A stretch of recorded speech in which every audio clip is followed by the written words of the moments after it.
In today's video, I'm going to teach you how to enable Shopify email subscription and newsletter opt-in confirmation.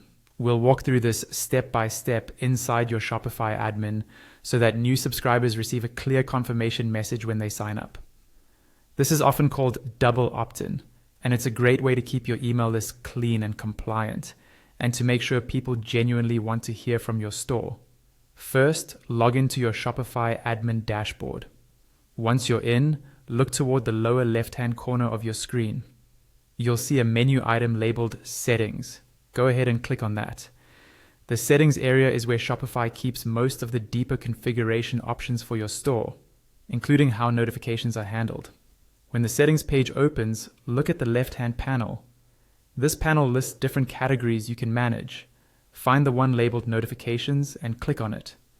The notifications section controls the messages Shopify sends automatically, like order confirmations, shipping updates, and in our case, marketing and subscription-related emails.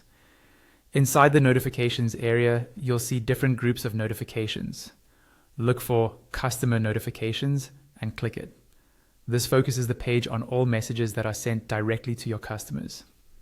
Now, scroll all the way down toward the bottom of this section. You're looking for an area called Marketing Double Opt-in. When you find Marketing Double Opt-in, you'll see an option labeled Customer Marketing Confirmation, along with a toggle switch. Turn this toggle on. By enabling this, you're telling Shopify to send a confirmation message whenever someone opts in to receive marketing from your store, instead of subscribing them immediately without verification. Below that, you'll see checkboxes that let you choose who should receive this confirmation.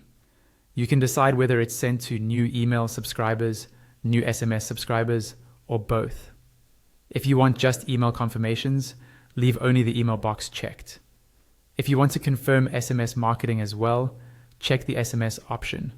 You can use both if you collect email and phone numbers for marketing and want to ensure consent for each channel. Once you've made your selections, there's no need to hunt for a save button. Shopify automatically saves these changes for you as soon as you toggle the setting and adjust the checkboxes. That's all you need to do to enable email subscription and newsletter opt-in confirmation in Shopify.